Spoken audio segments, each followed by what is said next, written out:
بسم اللہ الرحمن الرحیم انہ هو یبدئ ویعید وهو الغفور الودود ذو العرش المجید فعال لما يريد هل أتاك حديث الجنود فرعون وثمود بل الذين كفروا في تكذيب والله من ورائهم محيط بل هو قرآن مجيد في لوح محفوظ. الحمد للہ رب العالمین نحمدو نصلیہ علی رسولہ الکریم فاعوذ باللہ السمیع العلیم من الشیطان الرجیم من حمزہ ونفسہ ونفخہ بسم اللہ الرحمن الرحیم ربی زدنی علما اللہم ربی زدنی علما ربی اشرح لی صدری ویسر لی امری واحلل عقدۃ من لسانی یفقہ قولی اللہم اجعلنا منہم من الذین آمنوا وعملوا الصالحات وتواصوا بالحق وتواصوا بالصبر آمین یا رب العالمین. ثم اما بعد السلام علیکم ورحمۃ اللہ وبرکاتہ.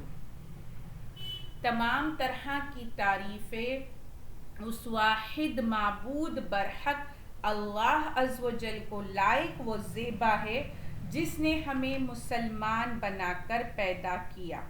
لاکھوں کروڑوں ہزاروں درود تمام انبیاء اور خاص کر آخری نبی پیغمبر مصطفیٰ صلی اللہ علیہ وسلم پر اور ان کے آل اور ان کے اصحاب پر.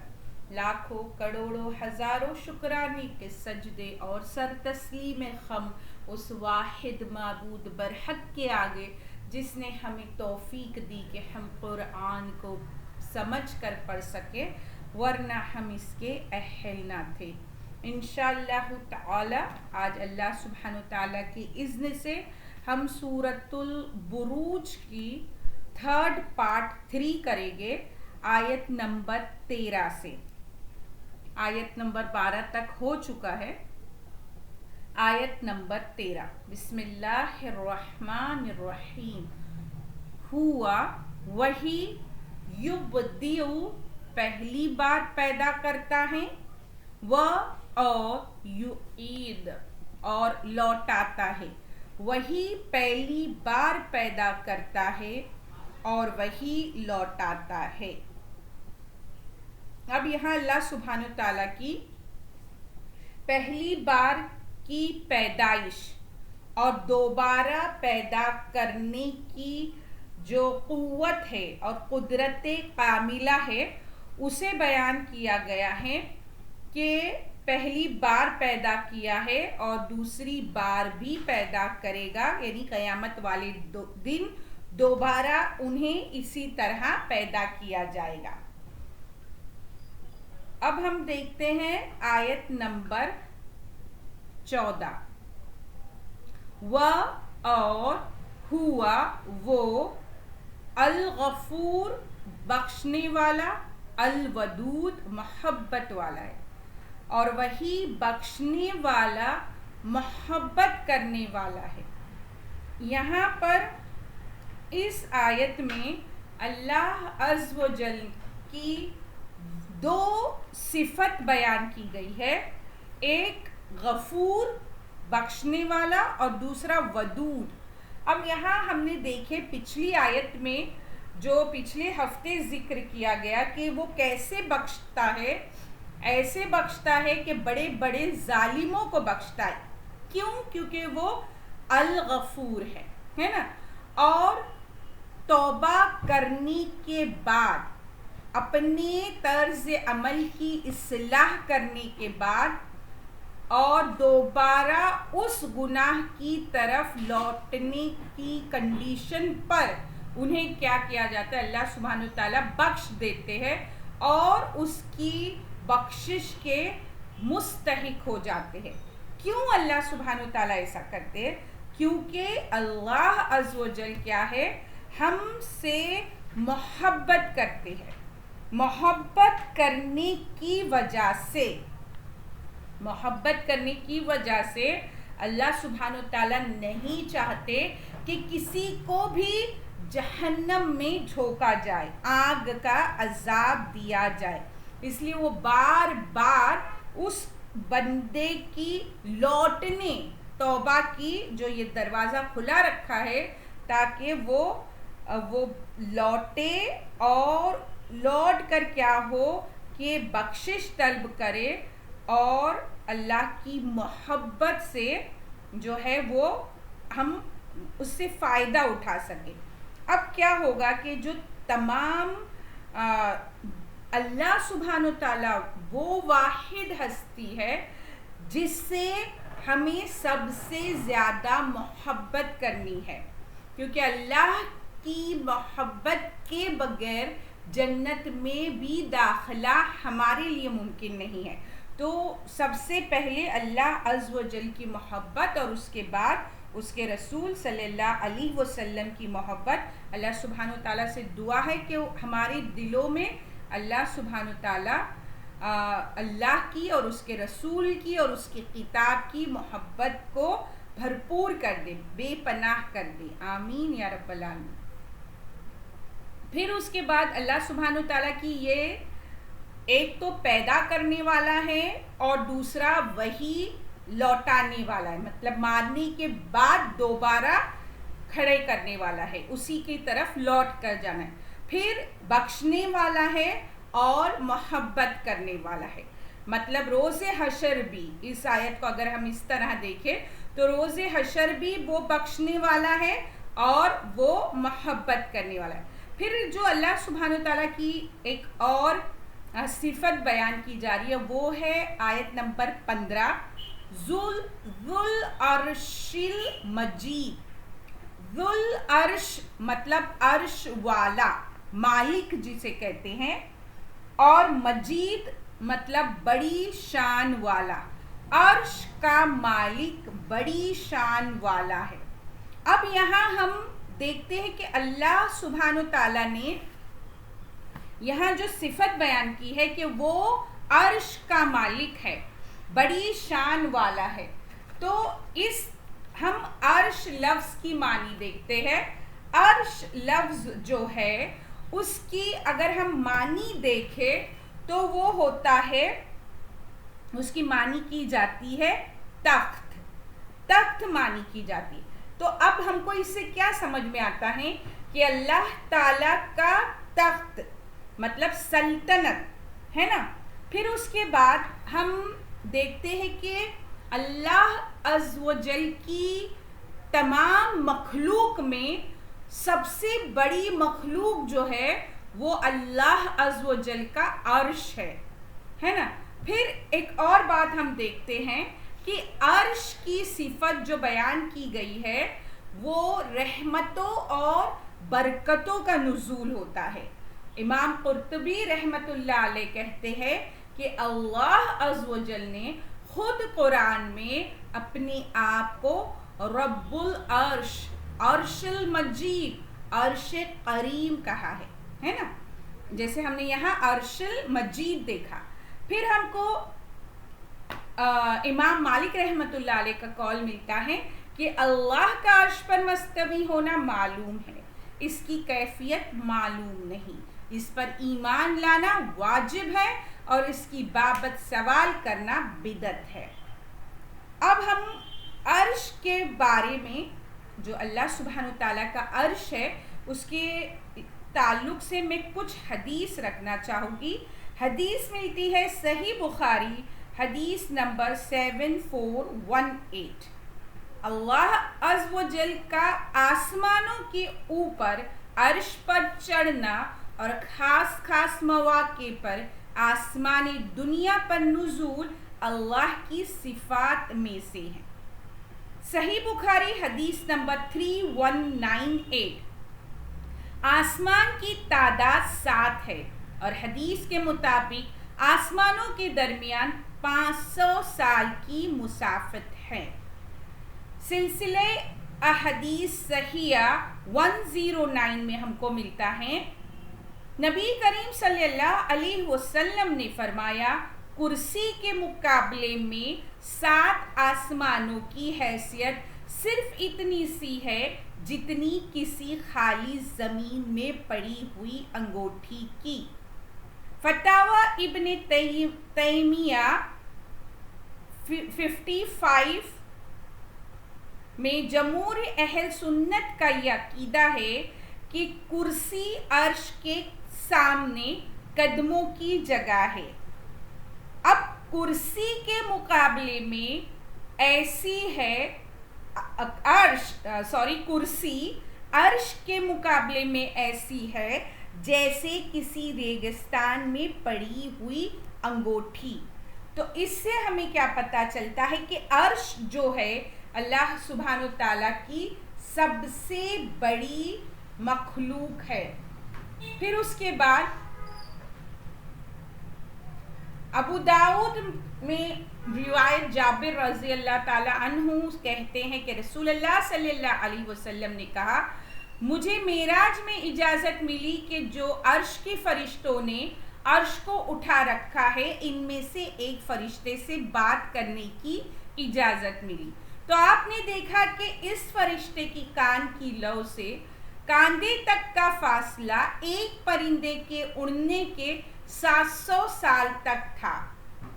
تو اس سے ہمیں عرش کی اونچائی، اس کا جو سب سے بڑا مخلوق قرار دینا، اس بات سے پتہ چلتا ہے کہ جو عرش ہے اسے ہم کو سورہ الحاقہ میں آیت ملتی ہے 17 میں، اس کے کناروں پر فرشتے ہوگے اور تیرے پروردگار کا عرش اس دن 8 فرشتے اپنے اوپر اٹھائے ہوئے ہوگے۔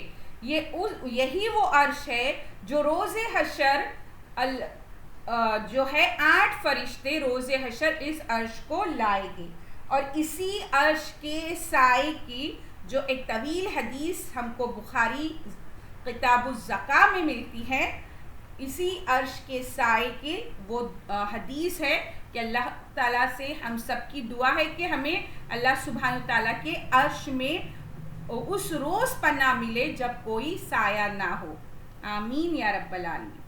اب یہ ہوئی، اس بات سے ہمیں کیا پتہ چلتا ہے کہ پوری عظمت، پوری جلالت جو ہے، میجسٹی جسے ہم کہتے ہیں، جو صفت ہے، اس کی جو شان ہے وہ اللہ عز و جل کے لیے ہے۔ تو جو بندے ہیں اس تصور سے کانپ جانا چاہیے، یعنی ہمیں اس فکر سے کہ عرش کی جو باتیں ہمیں پتہ چلتی ہے تو ہم کانپ جائے کہ عرش کتنا بلند اور کتنا عظیم ہے۔ پھر آیت نمبر 16 میں فعال لما یرید، اب ہم دیکھتے ہیں فعال کر ڈالنے والا، لما جو، یرید وہ چاہے، جو چاہے کر ڈالنے والا ہے۔ مطلب دنیا کی کوئی طاقت ایسی نہیں ہے جو اللہ سبحانہ تعالیٰ کے کسی کام، کسی پروگرام، کسی منصوبے کو مطلب روک کر بتا سکے، کوئی ایسی طاقت نہیں ہے۔ اب یہاں جو مجید بھی جو آیا تھا پہلی آیت میں، اس کی معنی بھی کیا ہوتی ہے؟ اونچی شان و بزرگی والا، ٹھیک ہے۔ اب یہاں پہ اللہ سبحانہ تعالیٰ اگر کوئی حکم دے تو اسے کوئی ٹال نہیں سکتا۔ اس آیت کے حوالے سے ہمیں حضرت ابو بکر صدیق رضی اللہ تعالیٰ عنہ سے ان کے مرض الموت میں کسی نے پوچھا کیا کسی طبیب نے آپ کو دیکھا؟ انہوں نے فرمایا ہاں. پوچھا اس نے کیا کہا؟ فرمایا اس نے کہا انی فعال لما ارید، میں جو چاہوں کروں، میرے معاملے میں کوئی دخل دینے والا نہیں. یہ ابن کثیر سے ہے. مطلب یہ تھا کہ معاملہ اب طبیبوں کے ہاتھ میں نہیں رہا، میرا آخری وقت آ گیا ہے اور اللہ ہی اب میرا طبیب ہے، جس کی مشیت کو، پلاننگ کو، منصوبے کو ٹالنے کی کسی کے اندر طاقت نہیں. تو یہ آیت کے لیے ہم کو یہ ابن کثیر سے ملتا ہے. پھر ہم آگے دیکھتے ہیں آیت نمبر 17. آیت نمبر 17 میں ہم دیکھتے ہیں حل اتاکا، حل کیا، اتاکا تجھ تک آئی، پہنچی، حدیث بات، حدیث الجنود لشکر، کیا تمہارے پاس لشکروں کی خبر، بات پہنچی. یہاں پر سوال کیا جا رہا ہے کیا تمہارے پاس لشکروں کی خبر، بات پہنچی. اب یعنی یہ جو لشکر تھے، یہ وہ لشکروں کی بات کی جا رہی ہے جن پر اللہ سبحانہ تعالیٰ نے عذاب نازل کیا، اور اس عذاب کو ان لوگوں سے یا ان قوموں سے کوئی ٹال نہیں سکا، کوئی انہیں بچا نہیں سکا. تو یہ سوال کیا کیا جا رہا ہے کیا، اور یہ قریش کے لیڈروں پر، ان کی قوموں کی جو عظمت و شوکت کی بڑی دھاک تھی، ان کی طرف اشارہ کر کے فرمایا جا رہا ہے کہ تمہیں ان لوگوں کی خبر پہنچی کیا، جسے خدا نے ان کو پکڑا تو کیا کیا، صفحہ ہستی سے مٹا دیا اور کوئی ان کو بچا نہ سکا. اب کس کی خبر کی بات کی جا رہی ہے؟ آگے آیت میں آتا ہے آیت نمبر 18 فرعون و ثمود، اور ثمود، فرعون اور سمود، یعنی خبر کس کی پہنچی ہے؟ فرعون اور سمود. اب ہم سمود جو ہے ایک قوم کا نام ہے جو مدینہ اور تبوک کے درمیان کا علاقہ حجر ہے، وہاں آباد تھی، اور اس کا زمانہ حضرت ابراہیم علیہ السلام سے پہلے کا ہے، اور اس کی طرف اللہ عز و جل نے حضرت صالح علیہ السلام کو پیغمبر بنا کر بھیجا تھا. اس سے پہلے ہمارا ہو چکا یہ، مگر اس نے کیا کی، اس قوم نے سرکشی کی، اور جس کی نتیجے میں سخت عذاب سے نازل ہوئے، اور ان کی تباہ شدہ کھنڈرات، ان کے جو کھنڈر بن گئے ہیں، آج بھی حجر کے علاقے میں موجود ہے اور صدا دے رہے ہیں دیکھو مجھے جو دیدہ عبرت نگاہ ہو، دیکھو مجھے جو دیدہ عبرت نگاہ ہو، کہ اگر تمہاری آنکھوں میں عبرت ہے تو دیکھو کہ ایسے سرکشوں کا کیا انجام ہوتا ہے. اور یہ جو فرعون اور سمود تھے، ان کو کیا تھا، دنیا میں ہر طرح کا اقتدار حاصل تھا، شان و شوکت تھی، اور اقتدار اور دولت کے نشے میں کیا کیا، سرکشی اور ظلم پر اتر آئے تھے. پھر جب اللہ سبحانہ تعالیٰ نے ان کو پکڑا تو ایسے برے انجام سے دوچار ہوئے کہ وہ ان کے جو محلات ہے وہ کھنڈر بن کر ان کی تاریخ کے وہ واقعات کی طرف اشارہ کرتے ہیں. پھر اس کے بعد اللہ سبحانہ تعالیٰ آیت نمبر 19 میں بیان کرتے 19 بلکہ الذین، وہ جو کہ کفروا، انہوں نے کفر کیا، فی تکذیب، جھٹلانے میں، بلکہ جن لوگوں نے کفر کیا کافر جھٹلانے میں لگے ہوئے ہیں.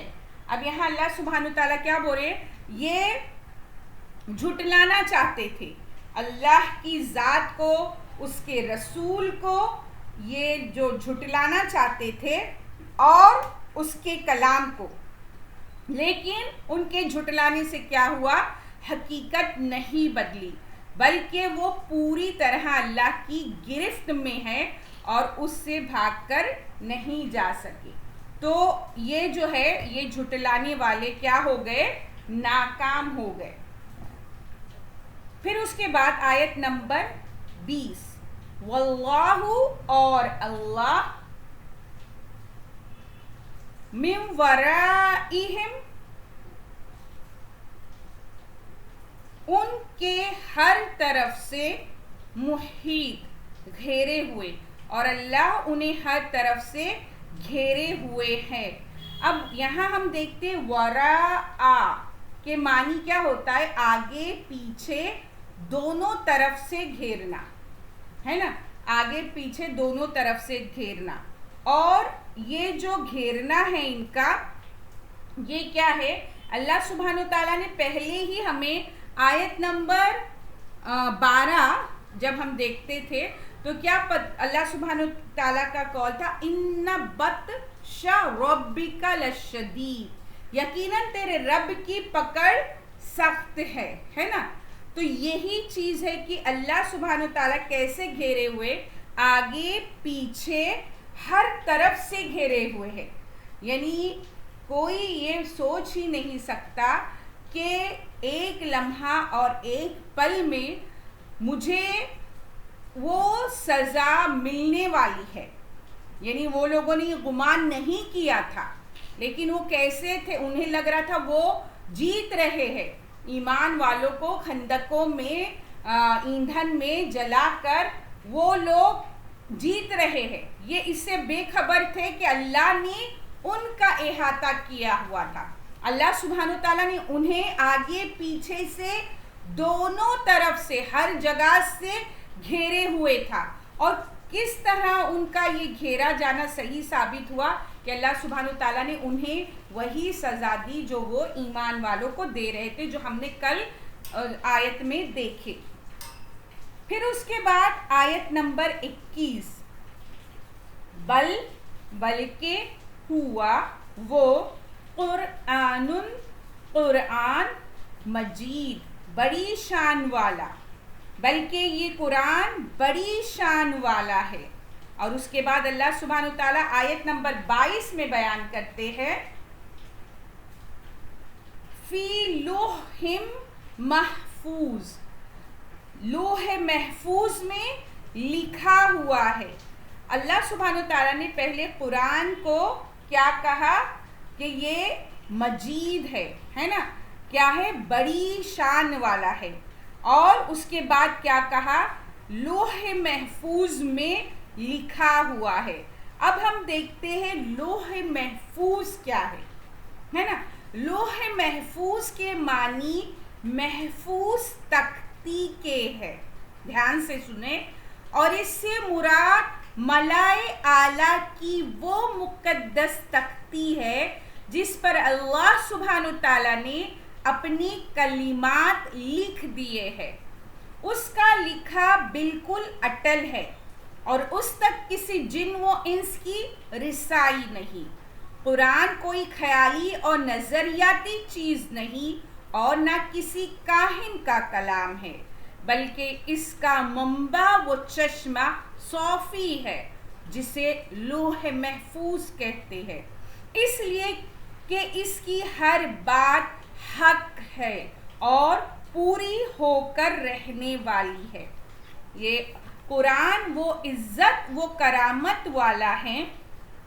ہمیں عبد الرحمن بن سلمان رحمۃ اللہ علیہ فرماتے ہیں کہ دنیا میں جو کچھ ہوا، ہو رہا ہے اور ہوگا، وہ سب لوح محفوظ میں موجود ہے۔ اور لوح محفوظ حضرت اسرافیل علیہ السلام کی دونوں آنکھوں کے سامنے ہے، لیکن جب تک انہیں اجازت نہ ملے وہ اسے دیکھ نہیں سکتے۔ حضرت ابن عباس رضی اللہ تعالی عنہما سے مروی ہے کہ لوح محفوظ کی پیشانی پر یہ عبارت ہے، کوئی معبود نہیں بجز اللہ عز و جل کی، وہ اکیلا ہے، اس کا دین اسلام ہے، محمد صلی اللہ علیہ وسلم اس کے بندے ہیں اور اس کے رسول ہے. جو اللہ عز و جل پر ایمان لائے، اس کے وعدے کو سچا جانے، اس کے رسولوں کی تابعداری کرے، خدائے عالم اسے جنت میں داخل کرے گا. مقاتل رحمت اللہ علیہ فرماتے ہیں کہ یہ خدا تعالیٰ کے عرش کے دائیں طرف ہے. طبرانی میں ہم کو حدیث ملتی ہیں، رسول اللہ صلی اللہ علیہ وسلم فرماتے ہیں کہ اللہ تعالیٰ نے لوح محفوظ کو سفید موتی سے پیدا کیا. اس کے صفحے سرخ یاقوت کے ہے، اس کا قلم نور کا ہے، اس کی کتابت نور ہے. اللہ سبحانہ و تعالیٰ ہر دن میں 360 مرتبہ اسے دیکھتا ہے. وہ پیدا کرتا ہے، روزی دیتا ہے، مارتا ہے، جلاتا ہے، عزت دیتا ہے، ذلت دیتا ہے، اور جو چاہے کرتا ہے.